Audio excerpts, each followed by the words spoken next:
If you've been to the last Plugfest, I gave a talk on this as well. And this talk goes and kind of follows into that, still reviewing mostly the existing architecture and what we did, because a lot of people aren't familiar with it still, but then continuing on that and kind of what we've learned hosting this very large SMB share in the cloud.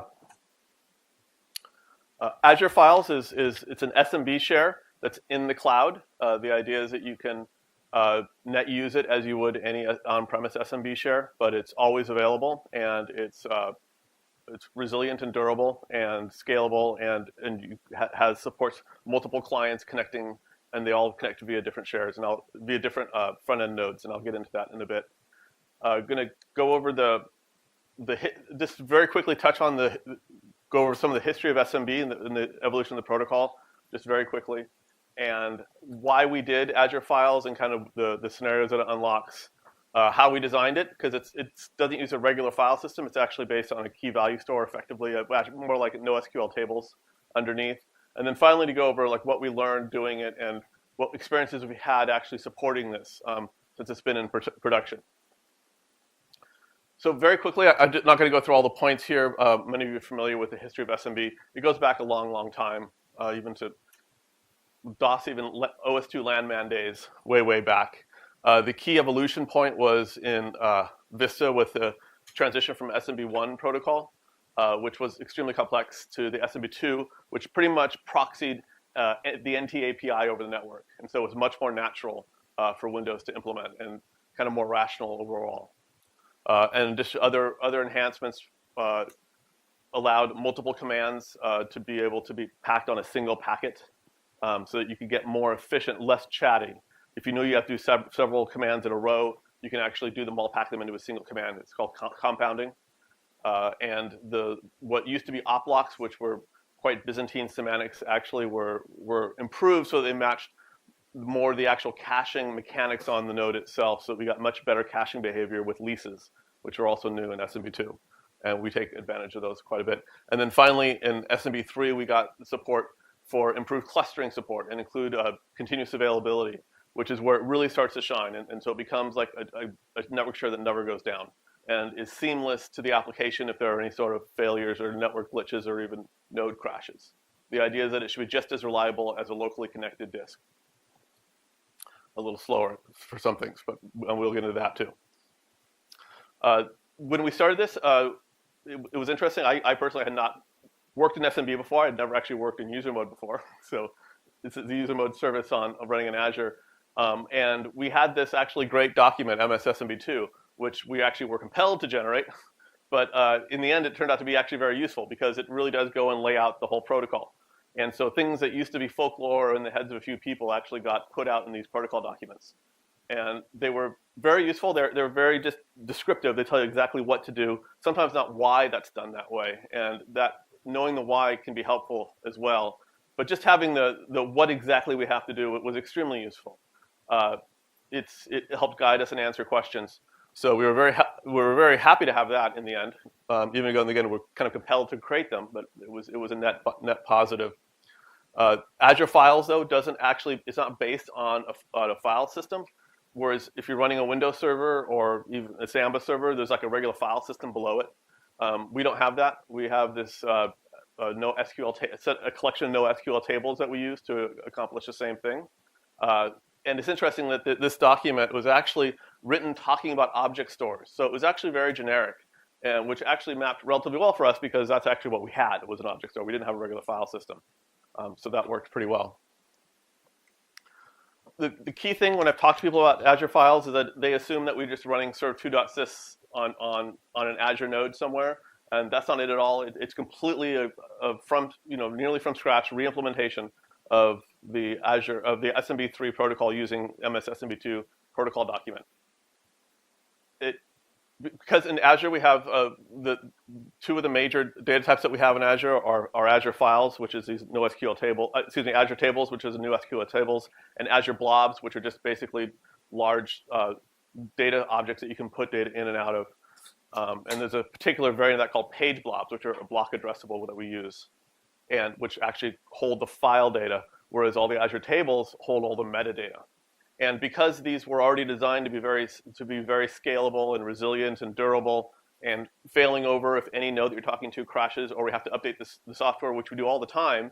So even though you don't know it when you're talking to Azure Files or Azure Tables, which node you're actually talking to is changing all the time, because we have to shut one down because we have to update the software on it, and you just seamlessly fall over to another one, and you're not even aware of it. And so this, by leveraging these parts of the Azure infrastructure, we're able to go and generate really high availability and durability, and the end result is pretty good. This is where we are currently, and this is all I can publicly announce right now. This is our current support. We have SMB3 support with encryption and persistent handles, and encryption is important if you're accessing Azure files from outside of an Azure VM, so outside the data center, and I'll get into that with a slide. Persistent handles is what allows this continuous availability, so that you have seamless failover when individual front-end nodes go down, or not even the node crashing. It's more likely that we've simply had to upgrade the software. So we kill the process running on the node and upgrade it and then restart it.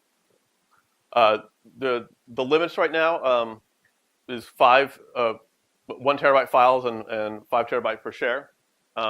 And this was our starting thing, and we know that some of these things need to be expanded, and we're aware of that. Currently, the 1,000 IOPS limits per share, you get about 60 megabytes per second, typically if you're just one connection reading from one file. But again, you can have lots of nodes from all over the world accessing the same file at the same time, so it scales dramatically. Some NTFS features, again, because we're not based on NTFS, so we had to emulate some of the things. For instance, name streams we don't do, hard links we don't do yet. So things like that. Some of the less requested, less popular features of NTFS we haven't done yet. In most cases, they're completely doable. It's just there are only so many hours in the day, and so it's a question of just trying to prioritize which things we want to implement when. We also wanted to have the ability that, and I'll get into the motivation of why we did Azure Files, but the idea that you have a regular file API, so if you have an existing application that talks to an SMB share, it should just work fine talking to Azure Files. But there's also a big move towards a stateless REST API. And so many people think that's more the future of applications. And we wanted to have it so that, yes, you can move your application and run it directly in Azure Files right away. But over time, if you wanted to migrate that and build a new application using REST, that the actual data movement would be seamless. And so what we allowed is we created a parallel REST interface to the same namespace. And we had the rule that we self-imposed that any file that you could create via SMB, you also had to be able to access via REST. And REST commands are sent over HTTP. And because of that, HTTP has limitations on lengths and character sets that in some cases are more restrictive than SMB. And then SMB in some cases was a little more restrictive than REST. And so effectively the lowest common denominator. And so far that really hasn't been a problem. Some of our paths, I think right now we're limited to 2,000 characters. And that was somewhat arbitrary because we can't actually predict, because HTTP escaping, we can't actually know easily how long what the real limit is, so we just were conservative. So far that really hasn't been a problem because most people are limited by max path anyway, even though these days you don't have to be, but again, this is legacy applications written for, yes? Yes. Yes. Effectively what we do, and when someone does like a put or something, yes. Oh, sorry, repeat the question. Thank you very much. The question was, what do we do if somebody is accessing file over REST, and at the same time people are accessing the same file over SMB? How do we do all the things like byte range locks, lease breaking, all the things that actually make two SMB clients play well together, so they look like they're talking to kind of a local file? And what we do is for REST, like a REST put, it effectively mimics an open write close, so that if there are leases to break, that will happen. If there are byte range locks, then your REST put will fail. So it mimics that under the covers. So you don't actually see that, but so that adds more complexity for us in implementing it. But it makes it so you do have this like seamless access to the namespace from both of these different protocols. There's a third way of doing it, like there's public guidelines that Microsoft has, which talks about how these protocols will interact with each other. There are some slides. Is there a published list of like how we expect people to interact with the what's the expected interaction between REST and SMB, and what's supposed to just work in terms of guidance. I mean, not really. Just if you want to use REST, use REST. If you want to use SMB, use SMB. Most people are.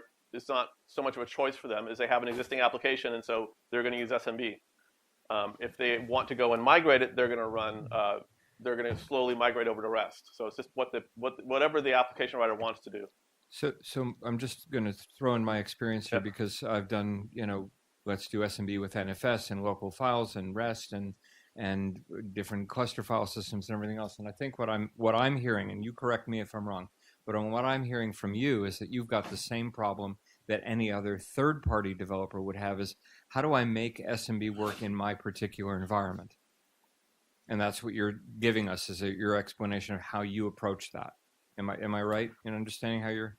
Well, I mean, we implemented SMB on top of something that wasn't a regular file system. Right, but that's what I mean. A lot of us are doing weird stuff like that too, right? Yeah. So I mean, it's weird. It's obviously SMB kind of is optimized for NTFS because that's what it was written. Right. Exactly. Especially SMB2. But Samba obviously implements it on top of Linux file systems. Doing it on top of a non-file system, I think, is pretty unusual. But we've done it. You've done it as well. Okay, so other people have done it as well. But it does work. And again, that documentation does generally talk about object stores, not file systems. Right. And so that was actually pretty useful for us. This is just our current, as of yesterday, thanks Pavel, the current Linux support that we have as of right now if you're connecting to Azure files, either from a VM on Windows Azure, or if you're running Ubuntu Server 7.02 and have encryption enabled from on-prem, so you can access it over the internet. Again, accessing over the internet, we require encryption to be enabled, and there's a slide on that coming up right here.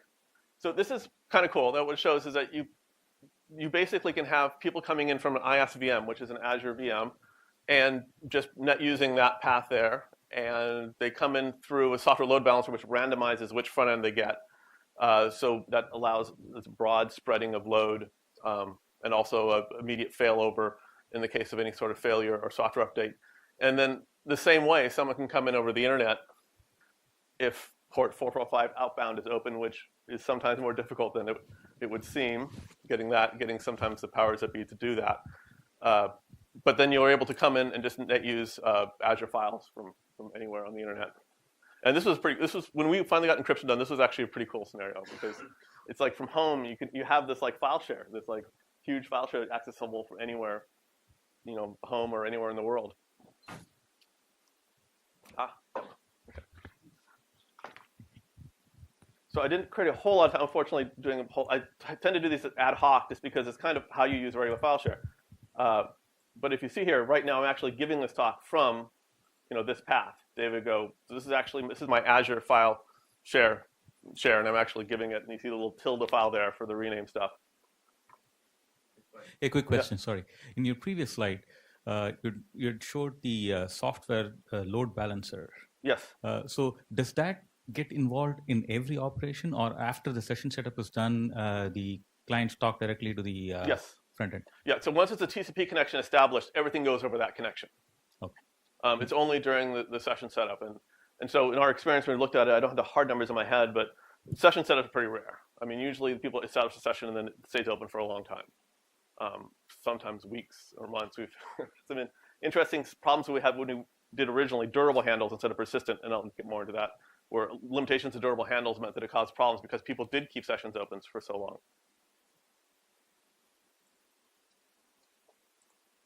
Okay, so again, I'm giving a talk from an Azure share,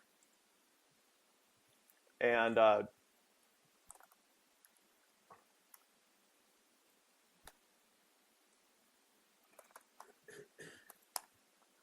this I think it will have my credentials cached, so I shouldn't have to provide them. Okay. And so you can just go here. It's basically just any sort of just a regular file share. What's the directory here? IS. And we also did all the change notify stuff, which can be challenging in some cases.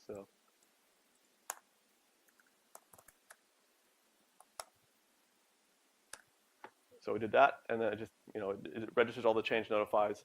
And so it's really basically just like a share, and people have been running lots of applications on it. I wanted to like install all of Office from it or something, but I just didn't get around to that. But it basically just looks like a regular share.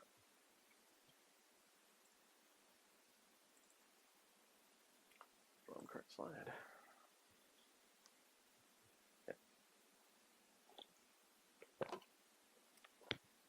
So again, because it does just support the regular Win32 or C runtime or whatever file API, it allows people to just go and basically run an app, especially an application that already was used to running on a local network.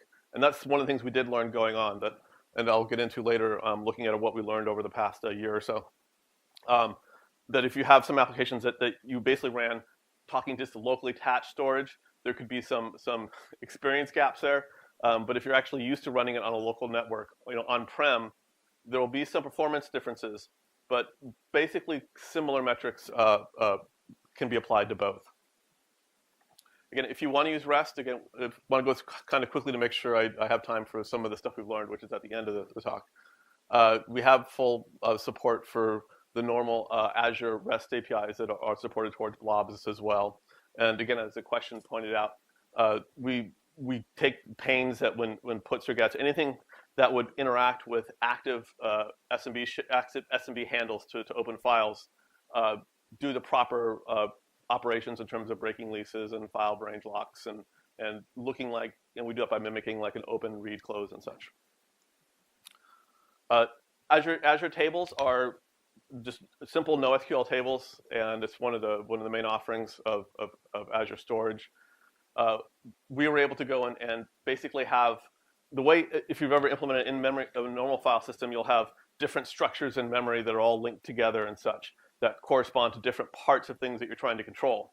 And we basically emulated that by having a main table, which is like our file table, which has entries for all files. But then we have separate tables for what are the current leases, what are the current byte range locks, and those other ancillary metadata, especially associated with open files. And because Azure Tables allows us to do transactional semantics on both a single table and multiple tables within a partition, and that's an important distinction right now that we're going to delve into more later, we can have this very simple processing of this. It provides the infrastructure that we start a transaction and we do anything we want, make all these changes to all these different tables, and at the end we either commit or abort, and that's it. So we don't actually have to worry about any of the synchronization associated with distributed transactions. So it actually made it relatively simple. These are just, again, some examples of the tables we use. Files have just, it's like any sort of an INO table or MFT in NT, just one row per file, basically. Then we have pages which describe where file data lives, handles, leases, change notified byte range locks, and a few of the more esoteric ones. Namespace requests that make the heaviest use of the tables because they're actually changing things when you're creating a new file. Closes, surprisingly, are actually some of the most expensive operations because all these things are deferred until close in terms of updating timestamps and going and updating file sizes and deleting change and notify, pending change and notify requests. These things are all deferred until close. So sometimes close can be a very busy operation, hitting lots of these different tables. But again, it's relatively simple because of this transactional semantics. But read and write, actually, generally, extending writes are a special case where they have to also change some file attributes. But otherwise, they basically have to look out for byte range locks and potentially deal with leases. But those tend to be much smaller footprint in terms of only accessing effectively the file table and then the page table to find out where the data actually lives. So I wanted to go into just conceptually so that you can get an idea like nuts and bolts how this is actually implemented because it might help kind of understand it a little bit better. These front-end nodes are the actual physical computers that when you establish a connection to Azure Files, that's who you're connected to for a given session, is one of these nodes. A backend table node is actually holds currently the owner at any given time of of a particular share. And again, right now the granularity is on a share. And that ownership can change if for some reason we have to go and update software. That ownership of that share bounces around on other nodes. And then the actual data is stored on what are called these EN nodes, and those are spread around. So one share will have data spread on many different EN nodes, and those are all going a little bit into Azure architecture. Those are all replicated 3 times across multiple fault domains and update domains within an Azure data center. So we don't never act a write until we've durably committed any modified data to 3 different nodes spread around the data center. That should never all be down at the same time, only one at a time. Are they connected using InfiniBand? Not right now for Azure Files. I don't know how much is public, but obviously for other services, we're working on technology like RDMA to go and basically make it much faster. But you're obviously talking on-prem. Getting RDMA over the internet is going to be much harder. But maybe we'll get there someday. I want RDMA to my home. That would be great. So this gives you an idea of how these. And also another thing is too. While these are all I wrote these all as front end nodes, as individual nodes. These might share. So in other words, a particular machine a particular cluster is a collection of machines, and any machine isn't running just a front end node and just a particular EN node. They're running multiple copies, so that these things are all like in a big web, effectively.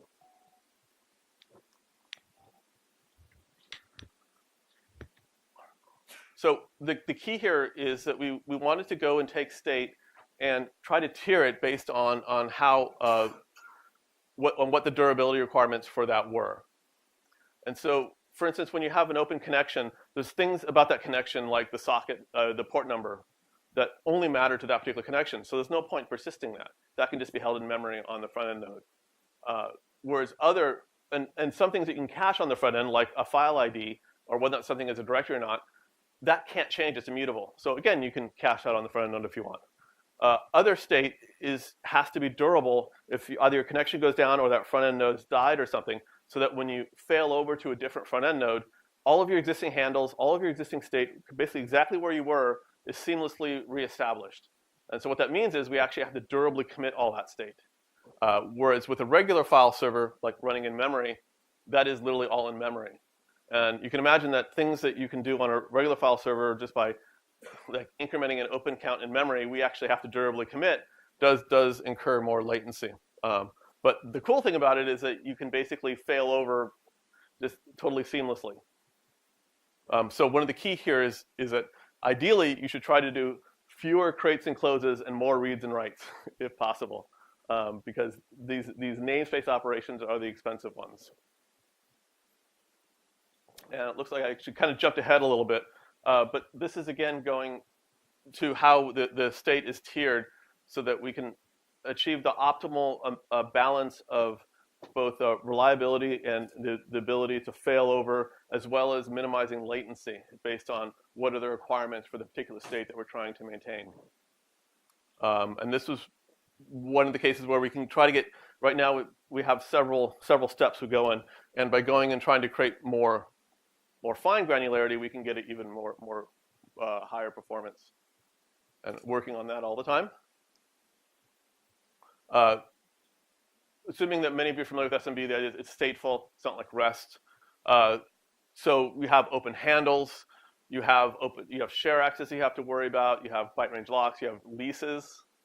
Leases sometimes are the bane of my existence. So they can be very complicated. All the lease break stuff. And this imposes a cost, especially on these namespace operations. Part of SMB3, which was very nice about it, is it was actually designed via continuous availability to actually handle this failover. So the client actually takes a lot of this pain for us by actually remembering things about itself. So when it does reconnect, it provides a lot of information to us.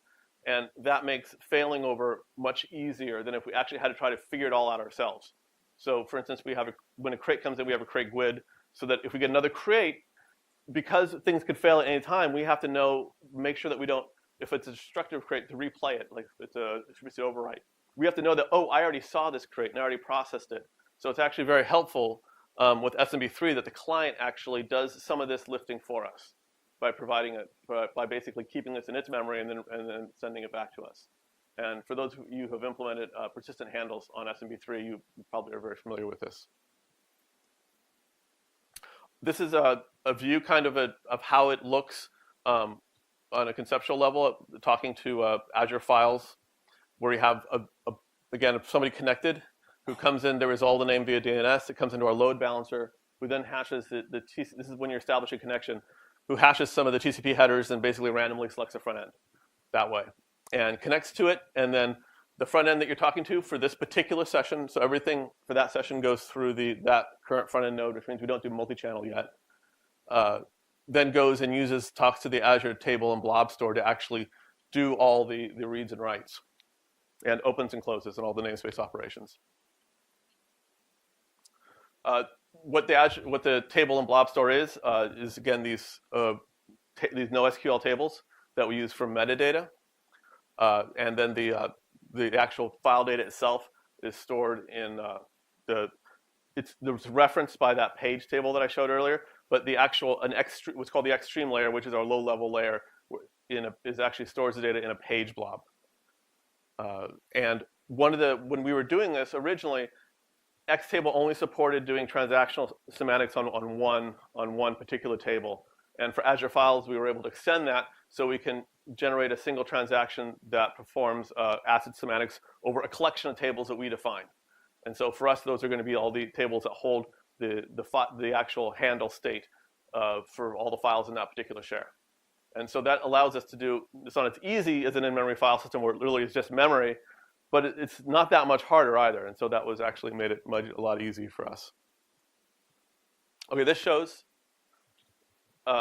what happens when a user is connecting.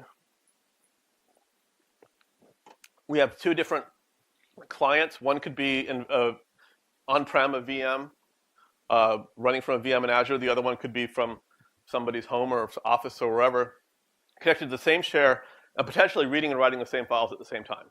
But they all go through different front-end nodes, so that can all be spread. All that load can be spread. And so if the write client there suffers some kind of a loss, so either we're updating the software in this front-end node, which is the most common reason that connections get broken, or a cat trips over your power cord on your router or something, just anything that causes this connection to be disconnected, because of with SMB 3.0, the client detects this, and then we'll go and just seamlessly, without any application required to request or even noticing it, goes and reconnects to that SMB share. And again, that load balancer just selects a different front end randomly based on hashing the TCP headers, and it goes and it connects to a new front end node, and then the client will go and reconnect all those handles. And that's what persistent handles do, is it automatically reconnects them all, so that the application isn't even aware that anything happened. And then again goes and starts talking to the Azure table and blob store. This happens really quickly. I mean, looking at it, it's usually a second or so. I mean, it's pretty fast. Sometimes if you have lots of handles open, that can run on for several seconds, reconnecting all the handles. But again, unless you're actually using that handle, you wouldn't notice it. So if you had an application that was like spinning, doing a whole bunch of work on a handle, and then it faulted over, that you might notice a few seconds of delay. But if you're only intermittently using a handle, you wouldn't notice at all, because by the time you need it again, it's already reconnected. When you say you had an asterisk, but completely that's mostly, are you referring to resilient handles there? No, durable handles. So the question was... You're going back to durable handles with 2.1. Yeah, because nobody used resilient handles. That's what I thought. But that would also be 2.0 then, because durable handles were... 2.02. We didn't actually support 2.02. Didn't support leases, only op locks. Right. And we didn't want to do op locks because they were a dying thing and they're totally a pain. And without leases or op locks, the performance implications make it unusable for Azure files. So we just said no. We're going to support 2.1 on. Gotcha. And in 2.1, I'll get on this a little. 2.1 only supported durable handles, not persistent. Right. And durable handles have limitations that, ironically, we could have worked around, but the protocol, in order to be protocol compliant, we actually had to purposely cripple our own abilities for durable handles. That all makes sense to me. Okay, good. Yeah. But persistent handles are great, and so that allows us to really have the seamless failover. Goodness. And these days, Linux supports SMB3 now, and with encryption especially, and persistent handles that supports in Linux. So I don't actually have stats. I was trying to get some stats on how many people are still connected to 2.1, but hopefully not many. Good enough. Thank you. And I did repeat the question. Okay. This is some of the, I touched on this earlier, some of this, the example of different states and how we tier them. Again, talking about things that can't change versus ephemeral. The ephemeral state can be stored totally on the front end. A mutable state is a state that can't change, so you could also optionally cache on the front end. Durable state, and I broke it up into things called fluid and durable. The idea is fluid is stuff that you can change yourself, like file sizes. There's other things that the application isn't really aware of, things like session IDs, which have to be durable, but the user doesn't really change. So in other words, we know when they're going to change because we're the only ones that change them. So that allows us to optimize that further. And we've got about 15 minutes left, so I'm going to try and go through some of this quickly. Durable handle reconnect, this was in SMB 2.1. This allows you to basically, it was intended to just basically deal with network hiccups. So the idea is the server didn't go down, it just had a network hiccup. And because of that, it imposed certain limitations on you have to have a handle lease, byte range locks, break them, and which was unfortunate, but we had to follow that since we're implementing the API as a publicly, supported protocol. And it wasn't as great, but it's still, because the user though was, when our nodes failed over, because everything is going through a single virtual IP address, the user wasn't aware that the server crashed, so we could actually stretch durable handles and get kind of quasi-persistent effects. Because again, if the user isn't aware of it, as far as the user is concerned, we're still completely protocol compliant because we're doing this all behind the software load balancer. Persistent handles though go and basically is the promised land in a way. So we were able to go and it was designed to deal with to provide continuous availability, which is really what we wanted. If you look at the evolution of server, it all started being very primitive and so, but what you're trying to accomplish here is that you're proxying the file API across the wire so that as much as you can do, you're making it look like you're talking to a local disk. Now, you have to make compromises versus performance and latency versus reliability and being coherent, and especially cache coherency. But really, you try to tweak all the knobs so you really get that optimal performance. And there's been this evolution over decades. And this is kind of a really big step towards getting to that, because disks don't really, they die once every few years, but otherwise, handles never go invalid on them, right? Unless you really do suffer a hard drive crash, and that rarely happens. And we're getting there now with network, so with SMB3. So that's actually pretty cool, and that's what allows it to seamlessly move these applications, even they're used to running on local file systems, somewhat, depending on how they're written, just to run against Azure files. Okay, so what have we learned? We've been doing this now for a while, and I didn't check with the Guinness Association, but I bet we are actually the world's largest SMB server at this point. We're just, with the number of petabytes and that we have stored, I just wrote this, I didn't actually verify it, but I don't know, if anyone else has a larger SMB server, raise your hand. Okay, there we are. But as I went in previous slides, metadata operations are especially painful for us, whereas they aren't talking to a normal Windows server. Like if you're opening a file on a normal Windows server and the MFT is in memory, which it will be if you've been opening lots of files and the directory entries, it really comes in and it finds a few things in memories, bounces, increments a few open counts, and boom, you're back. So that a typical open is sub-millisecond, a few hundred microseconds over the network, if that. And we just can't do that because we have to durably commit 3 copies so that at any time we can reconnect that handle. And we're working on ways to make that faster and faster. There are certain operations that for us are even more expensive than talking to a regular Windows server. When you talk to a regular Windows server, by default, all these metadata operations, even when it has to create a file on the disk, talking to a Windows NTFS server, it still is doing it cached. So if you're doing an X copy to a Windows server and you pull the plug on that server, the files that you have when that server comes back up are some subset of the files that you copied, and you don't really know until it comes back up what made it and what didn't.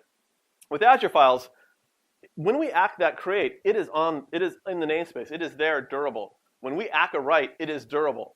And in SMB 3.0, 1.1 maybe, they added an ability to specify that we want same thing for writes.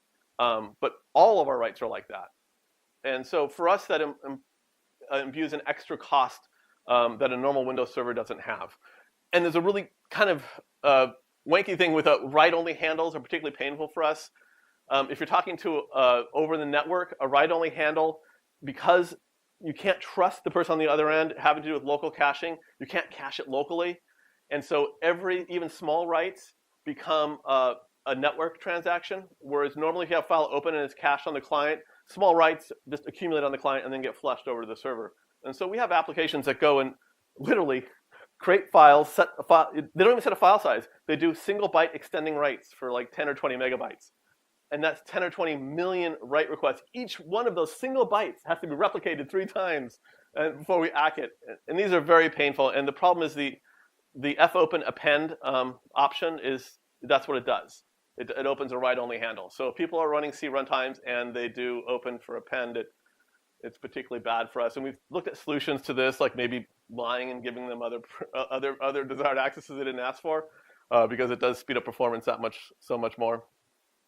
And so because of this, applications that if you do this on a regular on locally connected Windows NT disk, yeah, it sucks doing single byte extending writes. But we're clever, so if we see this pattern, it's like he's done like a million single byte write, we're going to go and we extend more. So we basically go and extend. We don't just do extend what you wrote. We actually go and think they're doing this thing, and we look at the patterns and we try to figure it out. And we optimize it, and that makes these things, while not great on NTFS local disk, it's pretty good. And so you have an application that kind of, I'll be kind, and had a naive approach to writing to files, and you could get by with it. You wouldn't. But now you run this on Windows and on Azure files, and you see this huge performance and latency, and therefore decrease in actual performance. And we've had that experience. Some applications. Another thing we've seen, this is one application opens up thousands of directory handles to the same directory, and then change notifies them on all. So it opens up, the single application decides to open up several thousand change notify requests, each one on an individual handle, all to the same directory. And so when something changes, we've got to go and find all those and notify all those things, and it can take us more than a minute, and then the SMB connection drops after a minute by default. And so then it reconnects, and we're still busy trying to do all these change notifies, and then all these handles, these thousands of handles, are all trying to reconnect, and we're still trying to do all the change notifies to the old ones. So yeah, if you're an application, just open one change notify request to a directory, not thousands. This has been a problem for us, and try to do ideally as few opens and closes as possible, and lots of reads and writes.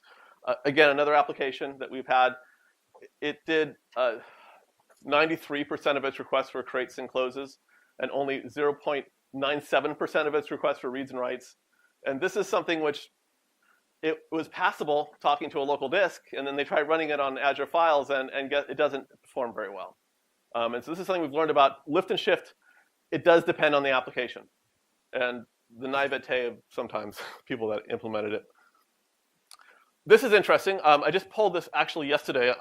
This looks like one of our clusters, which are very large, many petabytes.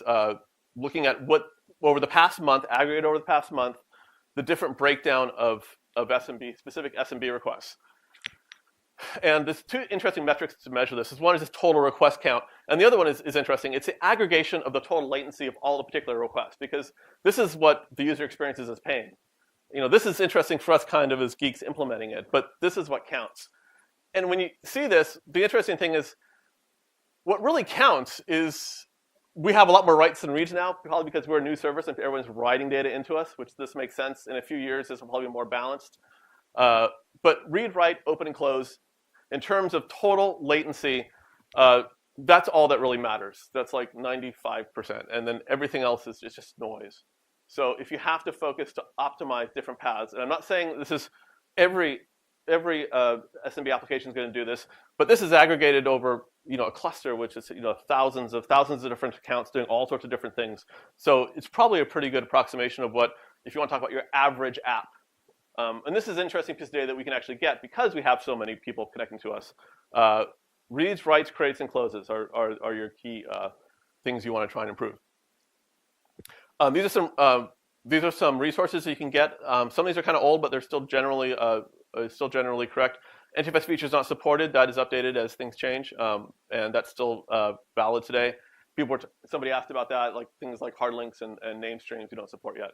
So if your apps depend on those, you could be out of luck. But again, if you're writing apps towards the C runtimes, none of those are supported anyway. And even Win32 apps generally don't use these features. And then as ones become more important, we'll more asked for, basically, we can implement them.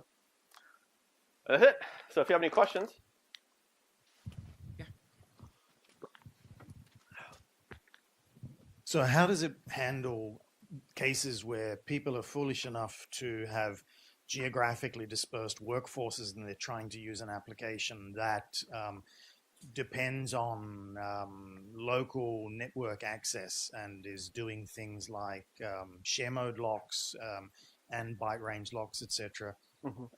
Having tried to implement something like that in the past, there's a whole bunch of issues that arise, and do you force these geographically dispersed people to point to the same collection of front ends, or what goes on there? So first of all, we advise people, if they have the ability, to run their applications in an Azure VM within the same region as the one that's storing the account. But otherwise, right now, a single account is stored within a single data center, effectively. We do gReplication for asynchronous redundancy, but in terms of active, what you're actually reading and writing to, those are all in one data center. So different clients from all over the world, yes, connect to one data center, but we still honor semantically all the breaking of leases and reads and writes semantics.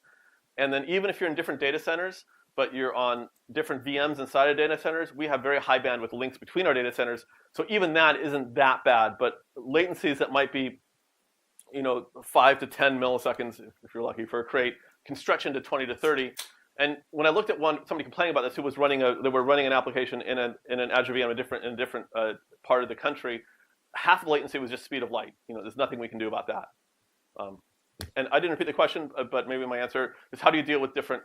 Okay, how do you deal with different spread across geographically? Anything else? There's one right there. Oh, here, Alexander. Thanks. My question would be regarding authentication from the client. Do you accept Kerberos and TLM-SSP? Yeah, interesting you'd ask that. There's nothing I can talk about today. However, right now we currently do NTLM v2 authentication with very long keys. I didn't show it when I was connecting because I previously connected, but the key is 128 byte. It's a long key. So it should be pretty resilient to any sort of cracking. I mean, NTLM v2 only does one-way authentication, as you probably know. The server can't authenticate the client. So obviously, seamless integration with Active Directory, which implies Kerberos, is really high on our radar. Okay, and the encryption at rest? Encryption at rest, I think it's a GH. So yes, we have encryption at rest. I wasn't sure if it was generally announced yet, but thank you, Rina. Luckily, my PM is in the audience to tell me if things are publicly released yet. Yes, it is. Anyone else? Oops, sorry, that was loud. Other questions?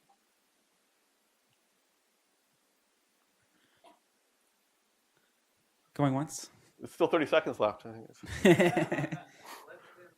Okay, all right. Now we're over, but okay. So the last question. Coming back to these long keys that you said, are they the same for the REST interfaces? Yeah, so if you go to Azure Files and you generate a key, you have two keys, and yes, those are the keys we use as a password, effectively. Yeah, so you use the same one regardless which path you take to. Yes, and what that means is also every user is a super user, and every file has the same apples. Yes, okay. We know. This is it's not a feature. It was easier. Okay, well, thank you very much. Thank you, David.